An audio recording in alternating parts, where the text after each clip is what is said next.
Hollywood Lifers. It's Bonnie. And Chloe.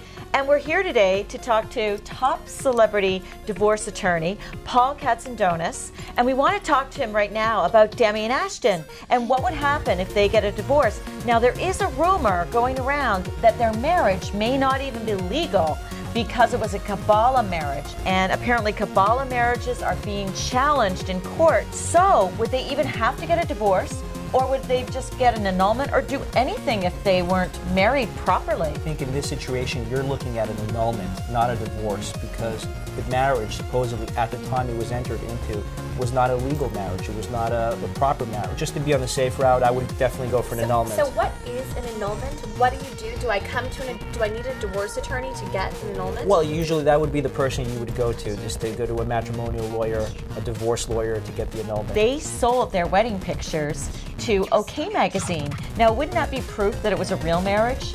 Well, you would think that visual demonstrative evidence like that would be a real marriage, and that is something that people look at. Well, what makes something a real marriage? First of all, it has to be legal. You have to get a marriage license. You have to go through the procedure. Let's just say for a second that they really were married. He's making a ton of money with his new 2.5 Men deal. Is she entitled to anything? I would be like, dude, where's my money? Would she be entitled for the entire time that he now is part of 2.5 Men? Well, that's going to be the basis of contention. In California, it would mean basically 50-50 down the line. So is she in a worse position being in California? I think she's in a better position that she's in California because it's more straightforward. But you know, it's interesting. I don't think that he would ever become the star that he is without her, because I think she helped make him an A-lister. And that would be something that we would be talking about if it were in New York. Basically, before her, he was nothing really to talk about. Now, what about the fact that he supposedly cheated on her on the eve of their 6th wedding anniversary? He has had supposedly a slew of different mistresses.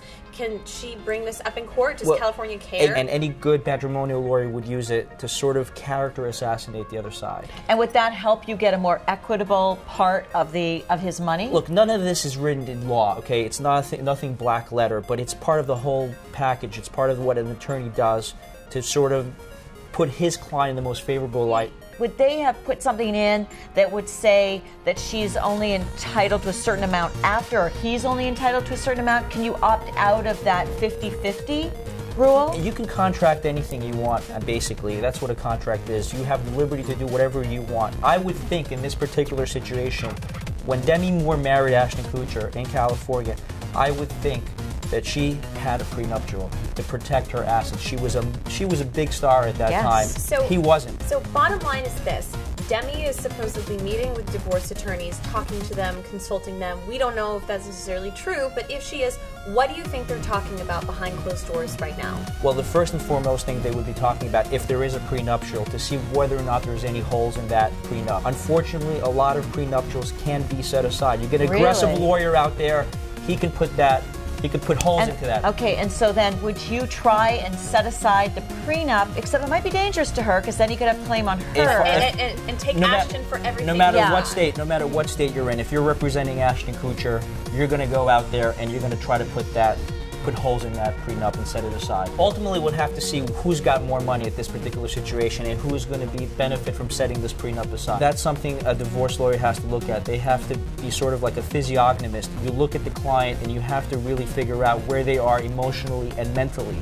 Because whereas you, the lawyer, may want to have a very big, strong fight ahead of you, you like fighting in court, your client can't handle it. Yeah, she's so fragile looking. And you need to make that professional decision. And sometimes it's best to just forgo the money and move on with your life and enjoy as much as you can of it. And she's got lots of money still. So anyway, thank you so much, Paul. Thank you. And Hollywood Lifers, we've learned a lot about what Demi and Ashton could be facing. And tell us what you think. Bye. Bye.